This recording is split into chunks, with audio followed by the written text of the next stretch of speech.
Hello Daily Drafters and welcome back to the channel for week 2 of the Arena Gauntlet League, my participation in the Duskmourn Arena Gauntlet League. Week 1's video was a week ago today on Sunday. I'm going to go ahead and in the upper right hand corner, kind of where my face is right now, or in the description link, week 0, which kind of explains what this is. For those of you that missed week 1, explains what dread levels are and all the things that I'll be talking about over the course of this week 2 recap here today. And you can also find a reference to my week 1 participation where we did go 2 and 3 in our first 5 matches in the league. So we're starting today with the deck you see on your screen right now, a deck size of 56. I have decided to switch to red-white for week 2, beginning with, like I said, a deck of 56 cards here. And this is the cards and the deck that you're going to see start this week's 5 matches here in this second week of the league. We are starting in 89th place out of 125 members. So we are, we've got some ground to make up here. We're going to start with a match against Mnemonic Device, who is 3-3 in 75th place. An equal dread level of ours, both playing 56 card decks, and they are on a 3-color Naya deck. We start with a mulligan here, unfortunately. They're starting on 7. We get to keep our hand of 6, put one of the grand entryways back into the deck. So, for those of you that usually watch the drafts here on the channel, the format of this video is a little bit different. I'm recording this after having played these matches here, kind of commentary style, so I can kind of click through and move through some of these games at a little bit faster of a pace, because there are 5 best of 3 matches here that we have to get through in today's video, and I want to make sure you aren't sitting here for 3 hours doing nothing. So try to keep this video to about an hour long and show you the highlights of each of these games within the best of 3 matches here. So we are into the developing portion of this game. I choose to play Orphans of the Wheat because something I can do is play Acrobatic Cheerleader on 3, attack with the Orphans, tap the Cheerleader, and without even attacking with my Cheerleader, give it its flying counter. And unfortunately, they play a 4-4.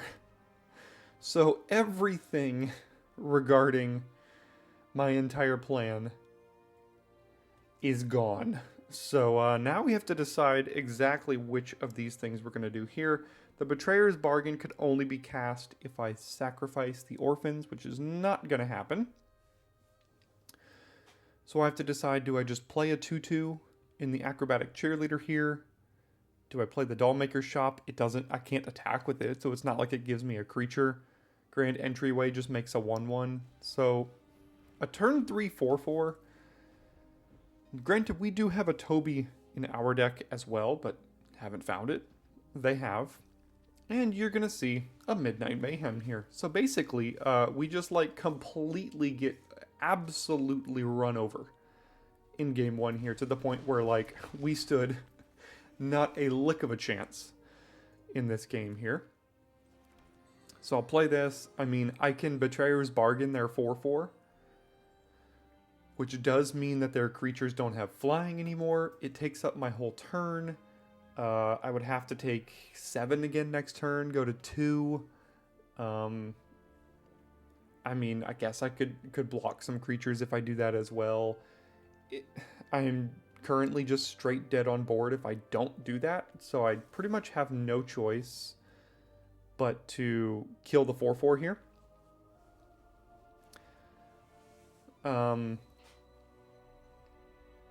I mean, I guess I could play I'm thinking about playing the Grand Entryway as a 1-1 and then sacrificing it, or sacrificing the Entryway Rotunda to the Betrayer's Bargain to kill the 4-4, which actually, thinking back on it, might have been a better play. I'm not exactly sure, but we skip ahead here. It's only like a turn or two. We've played a couple of our things. They've hit us a bunch of times. They played another creature here, and that's just lethal. I mean, that game was never really much of a game. We just started on the draw, mulliganed, and never stood a chance. So I go ahead and bring Heliod's Punishment in here, and go ahead and take out the Diversion Specialist. And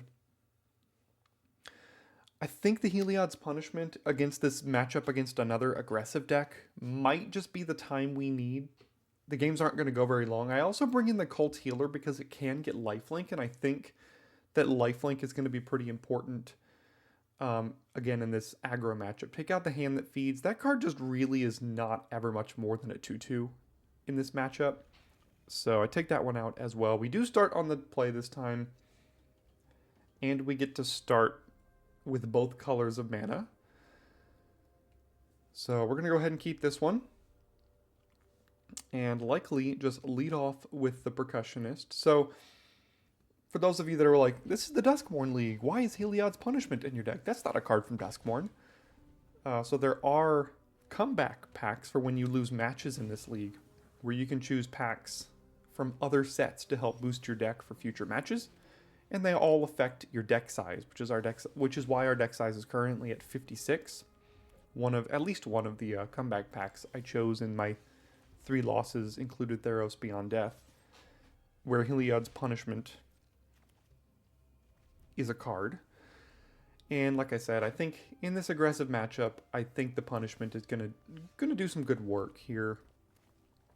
So we'll go ahead and play a creature, pump the Percussionist, and we are off to a much better start so far. We've got 4 removal spells in hand, so I mean, currently, if they aren't able to deal with the creatures that we presented on the board, we could just remove all of their creatures and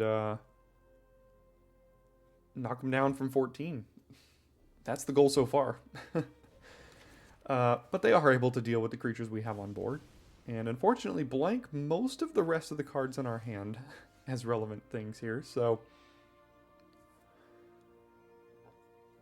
we are kind of hamstrung when it comes to white mana on the battlefield, which is a little bit annoying. But we're going to go ahead and play a 1/1 here. And pass it on back. And again, if they just play like a random 5/5, like a Bashful Beastie or something, we've got plenty of ways to remove that, including Exile Ways, which are all very good for us here. Twitching Doll. That's a good card. So we have to make sure we can probably deal with that right now in a way that,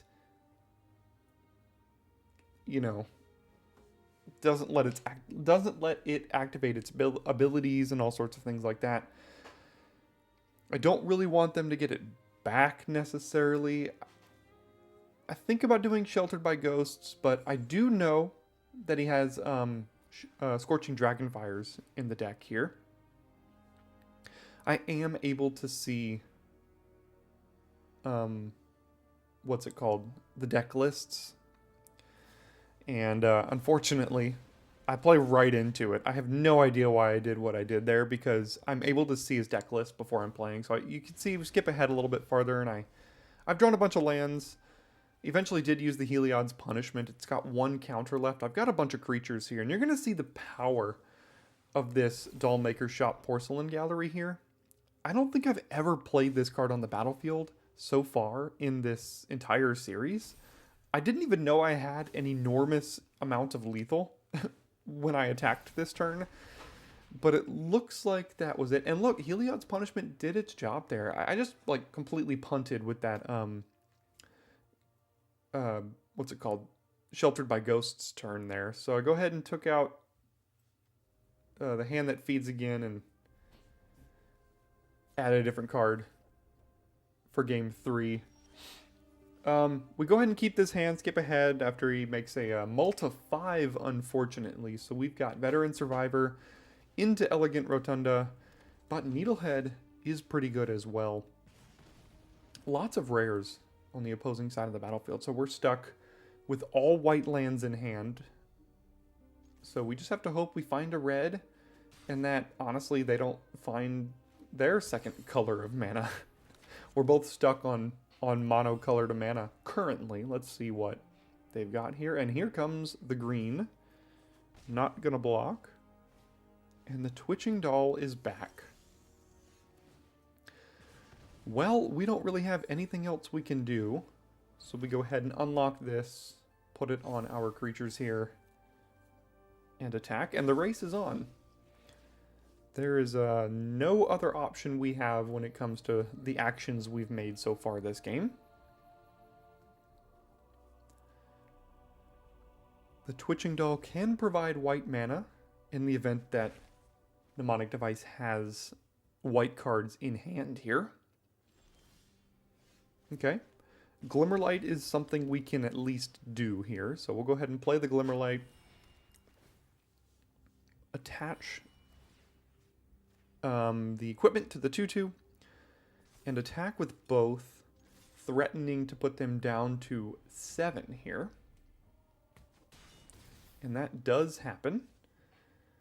Veteran Survivor just not doing much as far as its ability here. So skip ahead a little bit.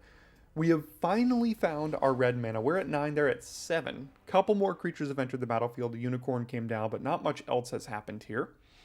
No creatures have died yet. So I'm kind of figuring out exactly what the best plan of action is. If I play this slow, if I play the spirits, if I attack with the Nemesis. I've got a lot of creatures on the battlefield.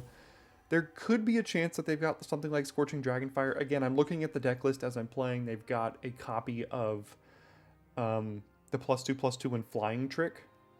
I can never remember the name of cards in these sets. I know exactly what they do, and I can picture the art in my head here. Jump Scare, I believe, is the name of the card here. So I'm debating on exactly where to put this Glimmerlight before I attack, if I want to move it around or not. The Screaming Nemesis is a tough block, because if they do choose to block it, I can then throw some damage around somewhere here. They've got a 2/4, so they could choose to eat a creature or two of mine here. Doing some math on exactly where I want this Glimmerlight to be as I attack. We know they're getting priority, so it's very likely an instant. Twitching Doll's sacrifice ability can only be done at sorcery speed, so that is not a threat for us here. So I decided to play it a little bit slow. Again, we are at 9. Last thing I want to do is attack all and then get somehow blown out. They spend a while thinking about how to block here. So they make these blocks in particularly 2 chumps and a Twitching Doll here. And there is the jump scare I was talking about. So I knew they had either that or maybe Scorching Dragonfire or something. But a little bit of a suspect block here. They're chumping with like multiple creatures, and then the Screaming Nemesis can also just take down their last creature and they're dead to a top deck. A top deck land or something. I mean, I've got, 13 power on board or so. So, look, the Veteran Survivor gets to trigger and actually do something. So we go ahead and pass it on back here, and their top deck was not good enough to survive. So we did get a win there. We go from 89th place with a record of 2-3, and we move up to 75th place with a record of 3-3, just above Mnemonic Device in 79th, who moved to a record of 3-4 after the loss for them there. So our second match of the week, RRRN22, with a record of 25, playing blue-white, 98th place in the league with a deck size of 50, which is interesting. So they're going to be playing a smaller deck than we, which means their deck will be a little bit more consistent. So got a mulligan again, unfortunately. So I think about sending the Shepherd back, but my thought is, if I get stuck on lands, I can cycle that. But the Unicorn is always a 5-drop. So we send that one back. And we get to see an Innistrad card here, Town Gossip Monger. So next turn they could potentially transform that. And there's really not anything we could do about it until turn 3 with Trapped in the Screen, but we'll see what their choice is here. Looks like they don't have the creature. And like I said, I do have access to deck lists as I'm playing, and as I go to combat, they're getting priority, and the only card in their entire pool of cards that they could have access to is Jump Scare. So I know they have Jump Scare. Look, I've said I know I have access to deck lists. I have access to their sealed pool, their entire pool. I don't have their specific 50 cards that they're playing, but I have access to their whole pool of the cards that they are legal to be played in their deck. So I know they have Jump Scare here. So I'm going to play around that as much as I can, knowing that that's the card they've got. Because it's the only card in their entire pool that is legal for them to have put into their deck with 1 white mana at instant speed. So we get to take advantage of that here. Unfortunately, not really doing anything else. So here comes the jump scare that we knew. So I think one of the biggest advantages that I give myself in games of Magic is predicting the cards that my opponent has and playing around that. That is one of my strengths in the game here. So we skip ahead a little bit.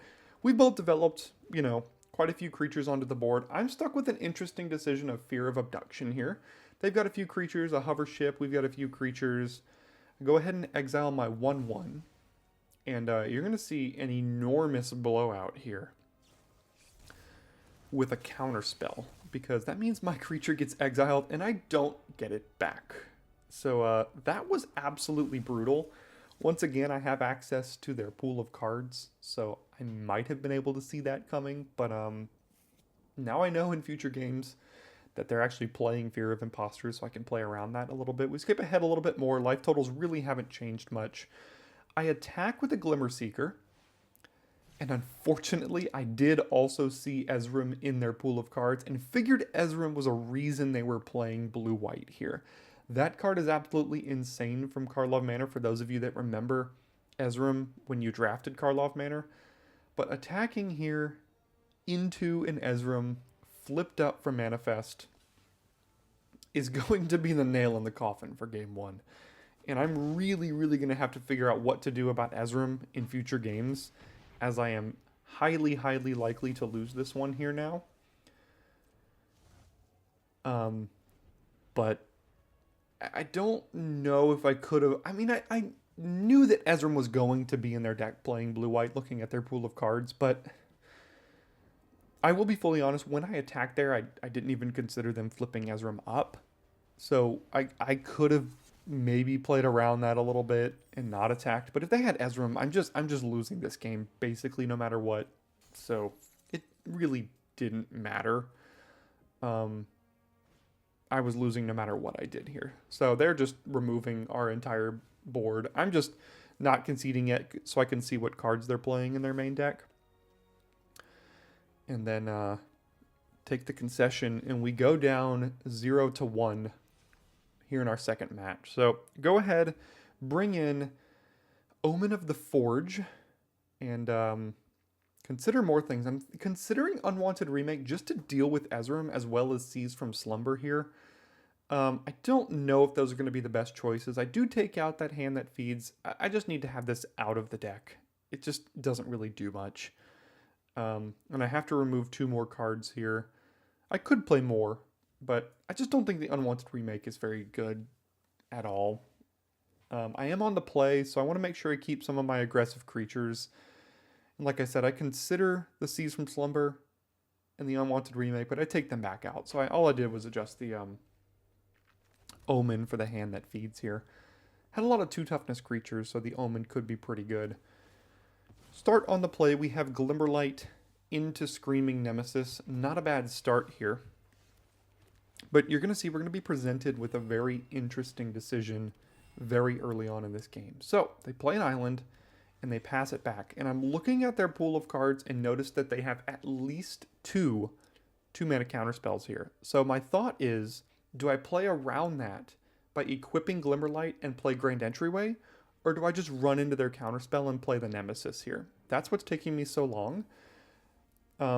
Because I know that they have the counterspell. So I go ahead and actually play around it. Don't play the Nemesis. I can't remember the name of the counterspells, but they're 2 of the variants that are like counter unless they pay 2, basically. I didn't see it in game 1, but I know they have it in their sealed pool. So again, I play around it here. If they have it, they choose to let this resolve. But they do have an Omen of the Sea. So that was an interesting decision here early on, trying to play around it. You will see I did eventually resolve that Screaming Nemesis. Put a counter on it after they have attempted to make it unable to scream. I've got them all the way down to 5. I continue to attack with that Glimmer. That's really the only thing that's dealt damage to them this game. And I chose not to play Friendly Ghost pre-combat, again, because I also know that they have a copy of Twist Reality in their pool, which they could use to counter this. So now that I play this post-combat, they had to take damage already, and they had to decide if they want to post-combat counter this, or do whatever else they were planning on doing here. So I'm making a couple of potentially suboptimal plays trying to play around counters. So we eventually get our Glimmer locked down here, and their Feat of Surveillance, and we attack for 3, and that is lethal in game 2, playing around all their counter spells very effectively. So don't make any sideboarding decisions going into game 3, starting on the draw this time. And we have a pretty good, Veteran Survivor, Orphans of the Wheat combo here. Into Toby, Grand Entryway. We've got a very aggressive hand, so if they aren't able to deal with the aggressiveness that we've got going on, this could be a quick one, but let's see what we've got here. Start with Veteran Survivor. Potentially run into a counterspell, but there's really not much I can do about that, so I'm just going to go ahead and attack. And do I play Grand Entryway or the Orphans? I just go ahead and play the Orphans here. And it is Omen of the Sea and not Counterspell. So we do get to resolve a couple of creatures. Next turn, if Toby is able to resolve, we could be attacking with an Orphans. That's a 5/4. Because we will have 3 other creatures. And they do play a first striking creature. We do know they have Jump Scare in their deck. So if they get priority prior to us going to combat here, which they do, I know this is Jump Scare. So my thought is, am I willing to trade Orphans of the Wheat for Jump Scare? Because their Eidolon has first strike. So I know they have it. So I'm basically just considering to myself, Jump Scare versus Orphans of the Wheat. I do have Jump Scare in my hand, but again, I'm hamstrung on white mana. So I make the decision that I'm willing to get the Jump Scare out of their hand, knowing that they have it. And that is exactly what it is, which is totally fine with me. I make that trade. Now I've got it out of their hand. I can exile a card with Survivor. Maybe the Survivor at some point gets big enough. Fast forward a couple of turns. We've played our Rotunda. We've drawn a Percussionist. And here comes Ezram. Now, notable to note, they are tapped out.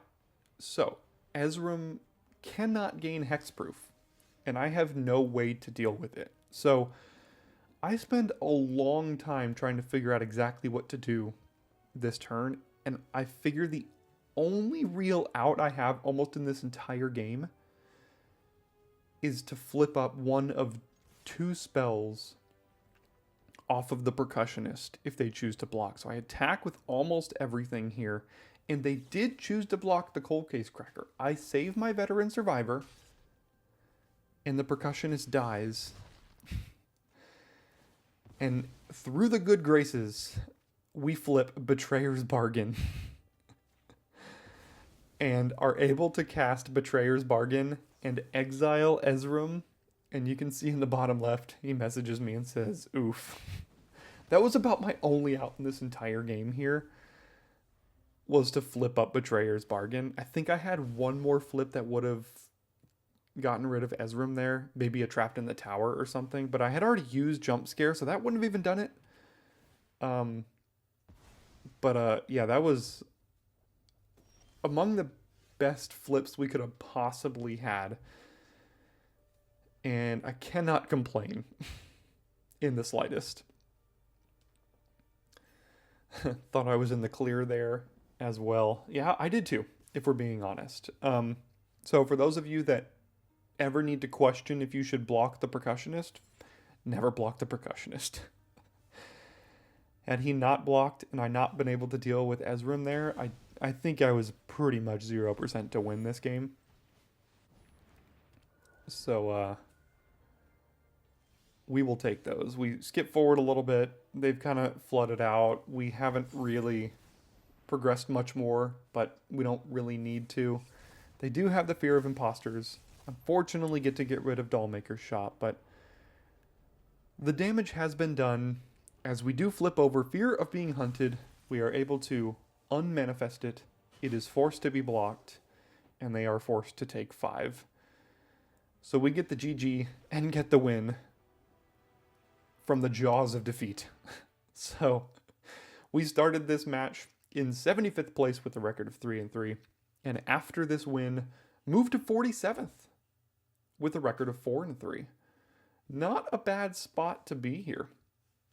You can see some of our previous matches, Robespierre from week 1, also ahead of us. So now we're playing again against Finley with the Naya deck. Rank 51 with a record of 4-4. Against us, ranked 47 with a record of 4-3. So we go ahead and start on the play here with a decent hand. It's not super aggressive. We don't have a play till 3, but we have 2 removal spells. So I think it's eminently keepable. But again, not among the most aggressive starts. So I did put what each of these players are playing as far as the colors of their deck. I don't know exactly the colors that they're playing until we start the matches here.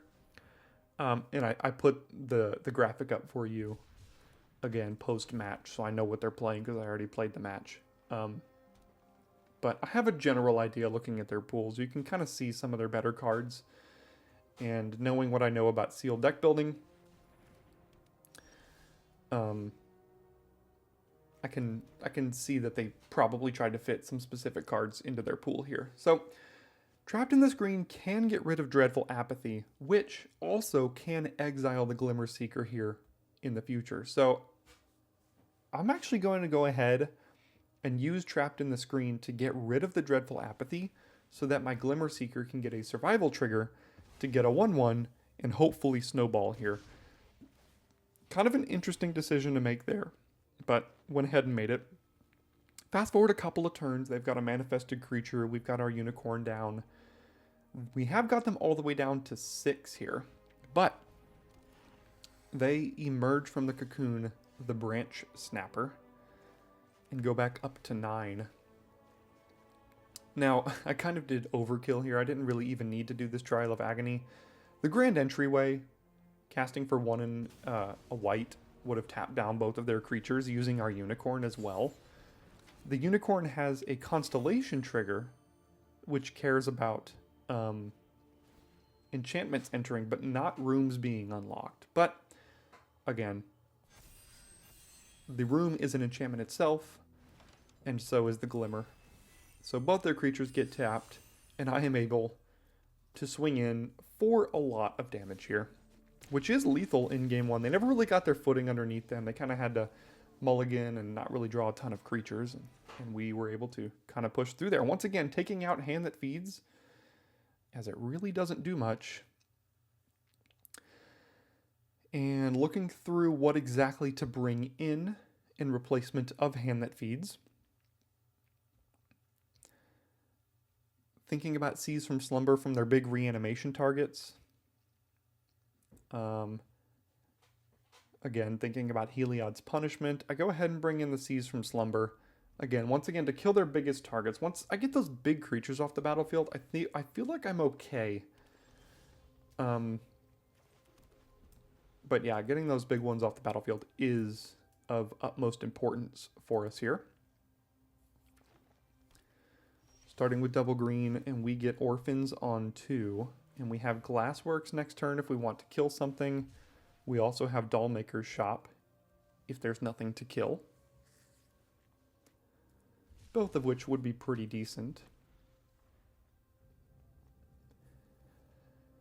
They once again dump a big creature into the yard.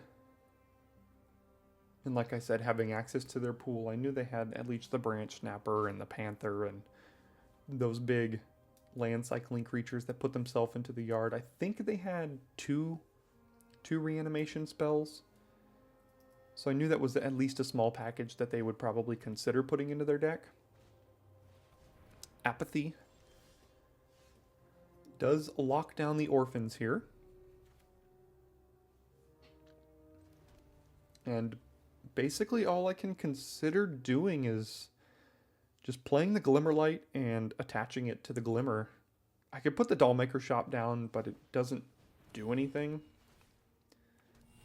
So go ahead and equip up my 2/2 here. Pass the turn back. They've got access to red next turn. And passing it back, my thought is that Dreadful Apathy is probably the play, that they're just going to exile my creature here.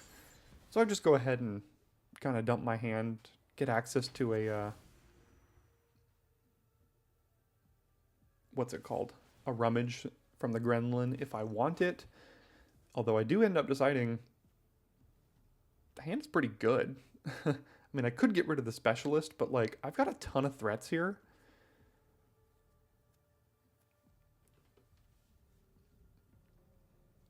A land isn't horrible, so I do actually decide to get rid of the Specialist, because again, if I... Actually, no, I don't, sorry. Maybe looking back on it, I wish I would have, but if I got rid of the Specialist, I can give myself 2 shots at a land, which would be double removal spell as well, but also working our way towards Porcelain Gallery, because that does cost 6 mana to unlock. They've got 5 here. They could reanimate Panther, but I do have a removal for that. But they do actually have Anthropede, which gets rid of our Dollmaker Shop Porcelain Gallery, which is pretty annoying. And they dump a Balustrade Worm into the yard. So we skip forward a little bit now that they've killed our stuff. They played a couple more creatures here. I played one more as well. So I have to decide, still stuck on mana notably. I haven't drawn any more mana in the last 2 or 3 turns here. So I have to decide exactly what to get rid of. I put the Shelter by Ghost on my Menace creature in the event that I want to attack with it at some point. And it also gives it Ward 2. So this Careless Celebrant, when it dies, it deals 2 damage to any creature, or any target, I think. Maybe it's any creature. Can't remember exactly. And they've only got 1 mana, so they can't target my Gremlin if they do choose to chump with the Celebrant here, which they did do. Creature or Planeswalker. Okay, so not person. But they could kill the Phantom, which would deal 8 damage to something, but they choose to kill the 2/2 instead, and I pass it back here. They've got Balustrade Worm, but not Delirium to get it back yet. But holy cow, that is a board wipe that gets their creature back and kills my entire side.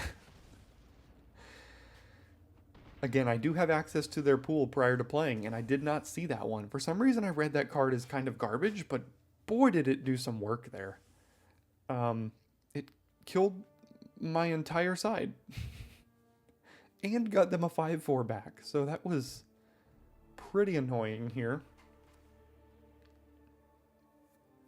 So I have an option to Glassworks down a creature, or try to race here, which is kind of dumb by me. I don't know why I chose to try to race. I mean, they're going to attack for 8, potentially more.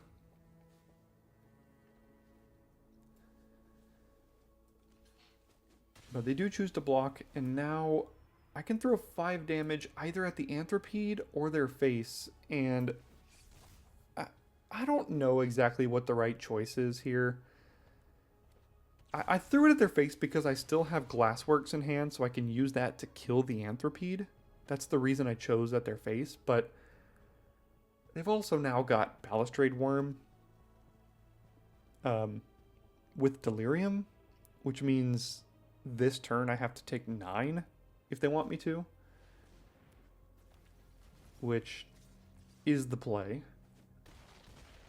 And now, unfortunately, Glassworks this turn, killing the Anthropede, means I still have to take 7 from the other 2 creatures, which unfortunately means I'm dead. Now, I think that the Manifest Dread did give the worm Delirium, and the ability to come back. So I wasn't officially dead on board with the decision I made, but didn't end up working out for me. So head into sideboarding. On the play, I decide to take out the Seas from Slumber and bring in Erois's Blessing because I looked at their pool and they don't actually have a ton of instant speed removal. And that's really the only way that Erois's Blessing goes horribly wrong. So we keep a pretty darn good hand here. If we can find like one more land, which we do, this hand is just really, really good and really, really aggressive. Which is basically exactly what our deck is trying to do.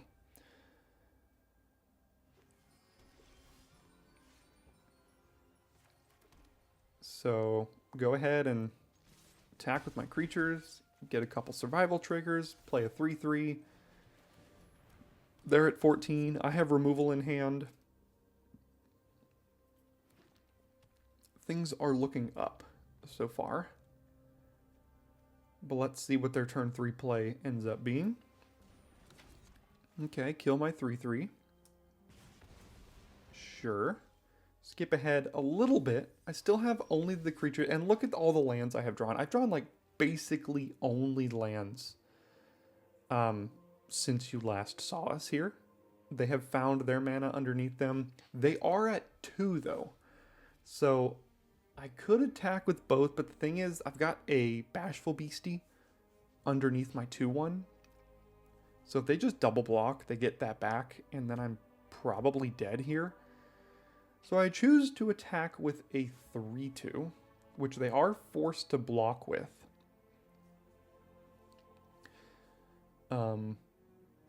But we once again take advantage of what I consider to be a little bit of a suspicious block, as they choose to double block, which means we kill both of their creatures, which I can't say I was expecting necessarily. I guess they were worried about a combat trick, so we skip forward a little bit. We've top-decked Toby, and they've top-decked Crowd Control Warden here. It's their turn. They play a 4/4 and pass it back.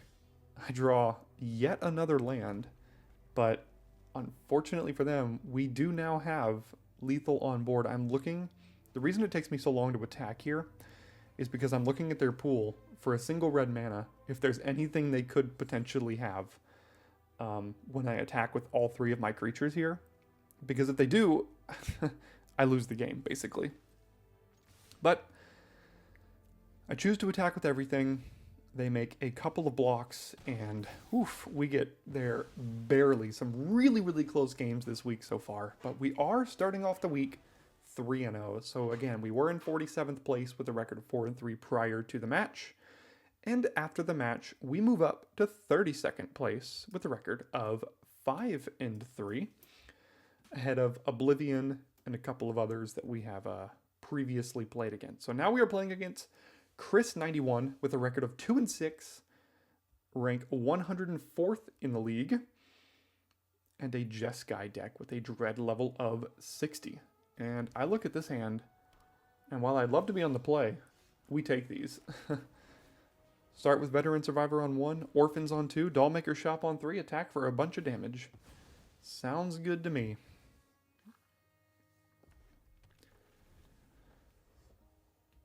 So again, this league lasts until either 6 full weeks have been completed or you reach your 11th loss. So we have to avoid getting to 11 losses here.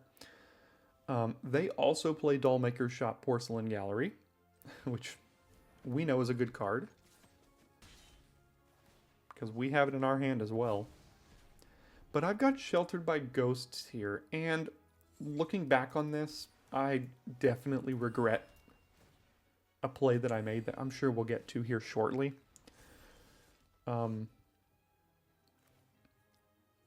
But something I can do is I can Sheltered by Ghost their 2/2, and they'll never get it back. Because my thought is, if they're able to attack with that 2/2, they start streaming out 1/1s with their Dollmaker Shop. But I've got a pretty good play too. I'm wondering if I can outrace them with the amount of creatures I got on the board. Attack with Orphans, trigger, and then tap both and hit them for 4. So I'm thinking we've got a decent race here, but I skip ahead. We played Fear of Being Hunted there at 11. They are now attacking as well. They've gotten rid of our orphans with the Trapped in the Screen. And we're stuck with 6 lands and a Sheltered by Ghosts here. And they play the Roller Crusher Ride to get rid of our 2 relevant creatures, and now Dollmaker's Shop doesn't do anything, and we top deck our 7th land. Which is brutal. So now I have to decide what to do with Sheltered Ghosts. And my thought is to get rid of their 2/2 so they can't continue to make more 1/1s with the Dollmaker's Shop. That's wrong. You need to get rid of Dollmaker's Shop and Porcelain Gallery here. And you're going to see why here very shortly. All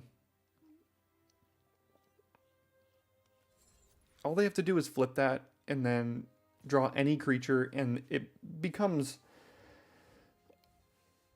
almost an unwinnable game. Now, I guess looking back as well, I do have Porcelain Gallery to unlock next turn too.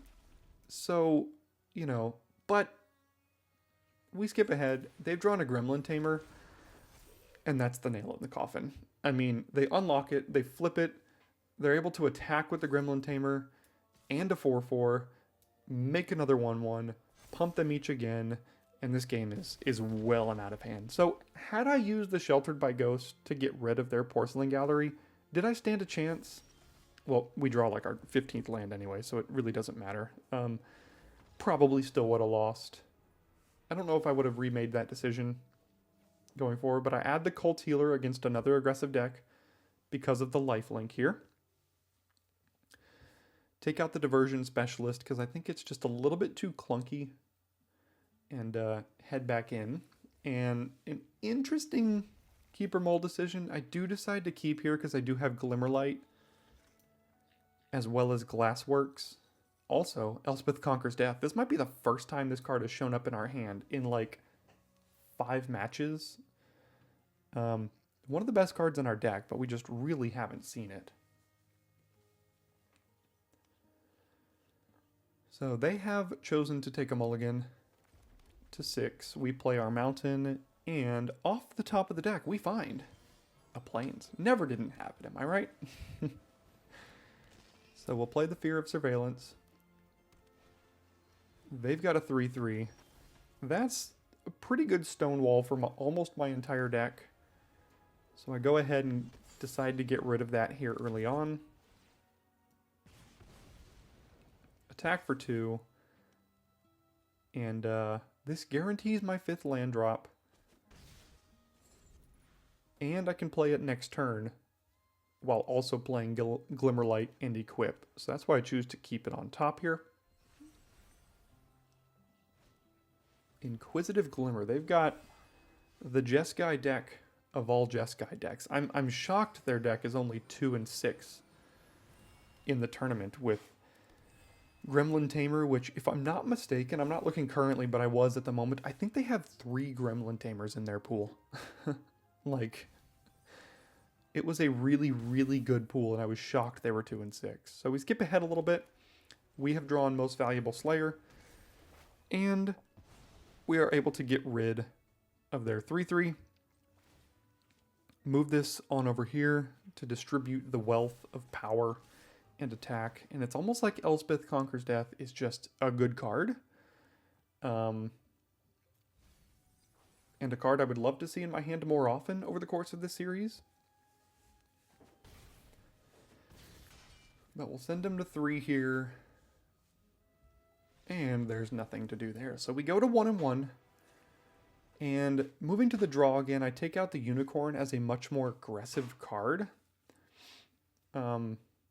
Because we are on the draw. And I actually bring in Omen of the Sun to make 2 1/1s and gain 2 life against an additional aggressive deck. So here in game 3, we've got 2 lands. All the cards in our hand are white. So we keep it.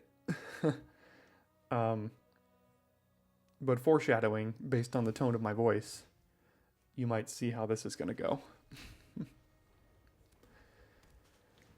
Blue-white, Fear of Surveillance. Drawing nothing but red cards. We'll play a 1/1 here.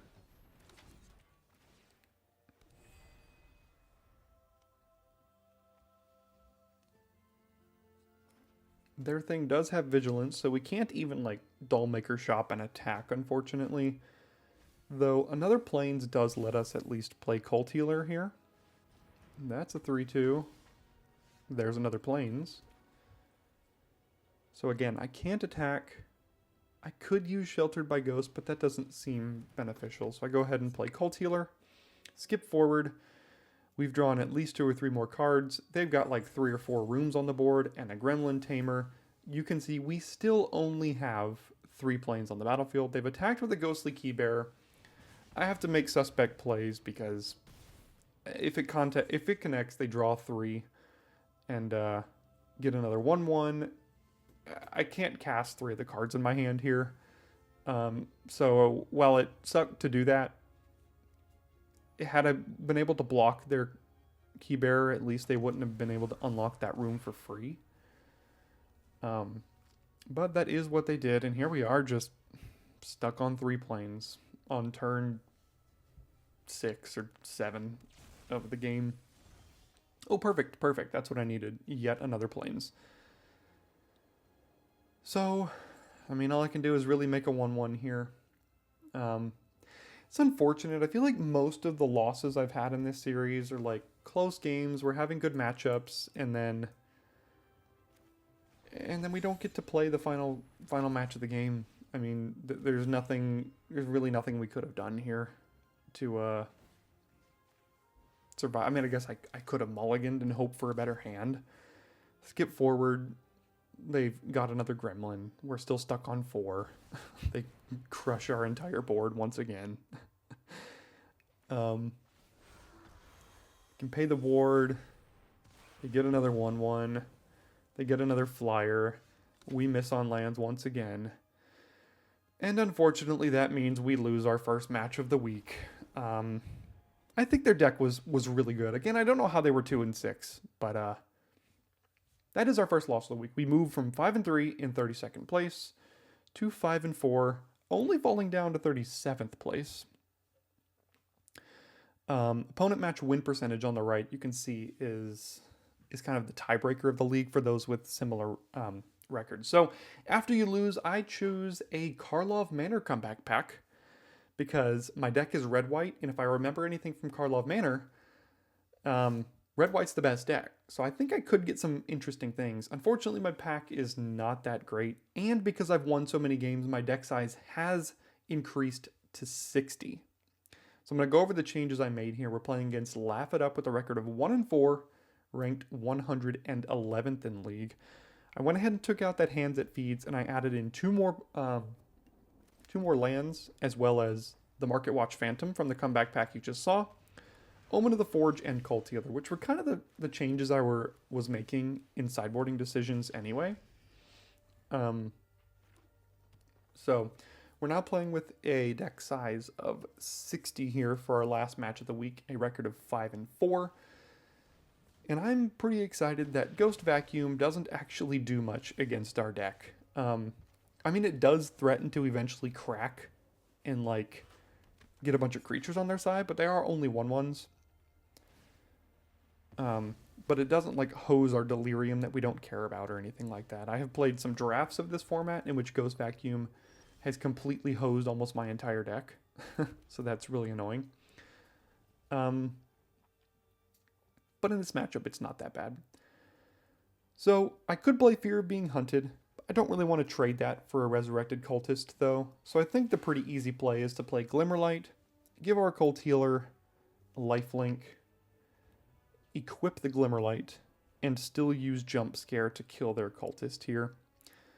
Main reason being because I don't want to trade the Fear of Being Hunted for the Resurrected Cultist.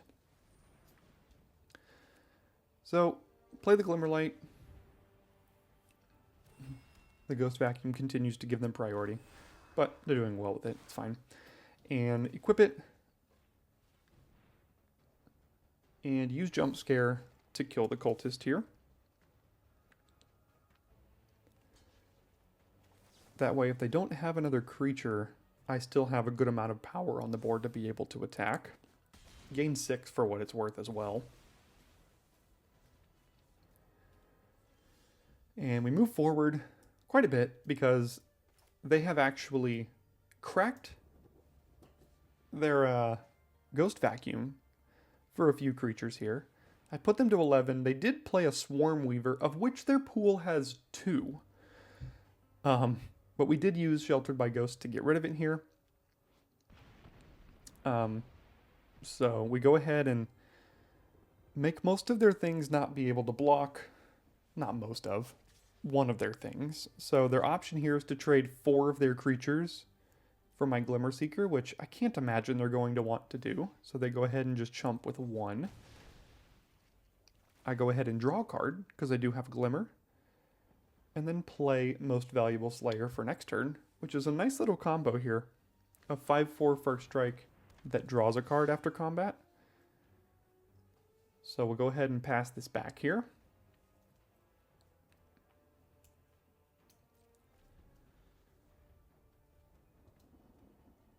Still at 27, they aren't pressuring our life total because we are the aggro deck here. They're just trying to stabilize. They have a Rise of the Moth in the graveyard, but they can't flash it back because they do not have 2 white mana. They also don't have a target, so that's fine. Trapped in the screen, and they get to decide if they want their Swarm Weaver back or to get rid of a couple of my creatures here. And they choose, I want that Swarm Weaver. Good news is they don't have Delirium yet, so at least there's that. We do have Betrayer's Bargain to get rid of the Swarm Weaver, and then, of course, their Surveil gives them Delirium. Now, you're going to see a play that I've made before already on this channel in a draft with the Swarm Weaver, but you have to be careful with the Swarm Weaver because the only reason that those insects are getting +1/+1 and Death Touch is because of the Swarm Weaver. So if you triple block, and then your Swarm Weaver is killed in combat, as it is currently, it is an enormous blowout that is effectively impossible to come back from. So as good as the Swarm Weaver is, you gotta be careful. You really do have to be careful. So we skip ahead a little bit. Really not much has changed. And I look at their pool at the beginning of the match, and I'm like, I hope they don't draw Valgavoth's Onslaught. That is an absolutely insane rare. You know, 7 mana, make 3 5/5s. It's crazy. So I'm trying to figure out exactly how to get past that here. Very difficult card to beat. And I'm thinking one of my only options is to win in the air through Fear of Abduction. So I go ahead and cast it, get rid of my 1/1. I'm able to kill one of their 5/5s here. Doesn't really matter which one necessarily. And I choose not to attack with Glimmer Seeker, because they could have just double blocked with the other 5/5s here. And now they're dead in 2 turns to Fear of Abduction. So that's the reason I made the play I did there. It's just, well, I mean, there is a fear of surveillance over there, so I guess it is 3 turns. But kind of all in on my 6/6 flyer here now. Okay, a manifested creature on the ground doesn't matter too much for me. They do have a bunch of creatures, but I'm relatively fine with that. And interestingly, they choose to swing out, which I can't say I agree with in this spot. I think they were also kind of thinking like, okay, I'm just going to die to the Fear of Abduction soon anyway. But they threw away 3 of their creatures to push through 6 damage, which I can't imagine was correct necessarily. But we take those. I can actually move Glimmerlight back over, and I do have attacks with the Glimmer Seeker now. So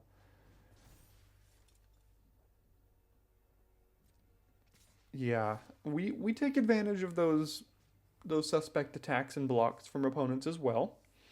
We've made some mistakes. They've made some mistakes. And by they, I mean just our opponents in general in this league. But go ahead and hit them to 6. Once again, have them dead on board to a 6/6 flyer here.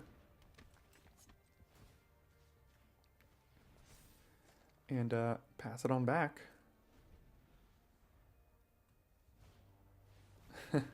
And the top deck trapped in the screen. What's new? I feel like that's multiple times in this series so far when our opponent is dead on board and they top deck the removal spell. But I can't complain that much because we also top decked lethal on our side of the battlefield, which I also can't complain about. So I'm adding it up in my head here. They have 2 blockers. I'm looking at their pool of cards once again as I'm doing all of this to see if for a black and a green, if there's anything at like instant speed once I attack that they could flip here. Doing some quick maths in my head. I don't see anything in their pool of cards. So I go ahead and pump over here. They're able to eat 2 of our creatures. But it doesn't matter because 2 + 2 + 2 = 6. And we take game 1 here. So head over to sideboarding. And decide to bring in the Blessing because as I looked at their pool of cards, I noticed they really don't have much instant speed interaction. So I go ahead and bring that in. And I don't think the lifelink is going to matter that much in this matchup here. So I take out the Cult Healer and head on over to game 2. We are on the draw, and they unfortunately, for them, have taken a mulligan to 5, which happens. You know, that happens in Magic. And we've got a nice aggressive start here too. So we're going to lead on Veteran Survivor. We have Acrobatic Cheerleader on 2 and Omen of the Forge on 3 to kill any suspect of a blocker to get our Acrobatic Cheerleader through as well.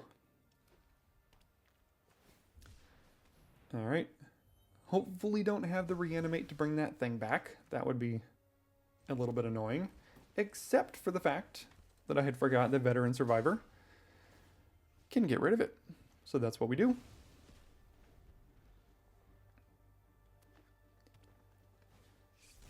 And there's a 2/2, and Omen of the Forge gets to get rid of that quite nicely here.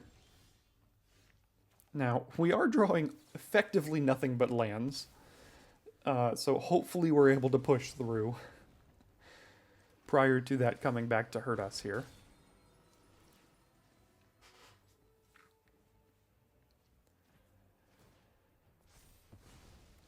All right, we skip ahead a little bit.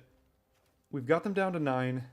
We've drawn quite a bit of lands. We have Glimmer Seeker and Trapped in the Screen. We're able to play Trapped in the Screen. Not much else developed through the rest of that game. They kind of just flooded out. And we ended up going 4-1 in our second week of this league, moving from 37th place up to 32nd place with a record of 6-4. Our opponent match win percentage tiebreaker is unfortunately holding us back a little bit, tied with the other 6-4 records. But here's the deck we ended with, and the deck we're going to begin week 3 of the league with as well. So, had a good one here. We started 2-3. We went 4-1. We're now 6-4. We have to have some good weeks ahead of us as well. This deck has proven to be very, very good and very, very consistent so far.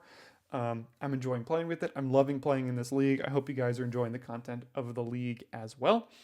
Once again, we are starting with this deck in week 3. The video of which will drop a week from today on Sunday. Thanks for tuning in today, and I'll see you next time for your daily draft.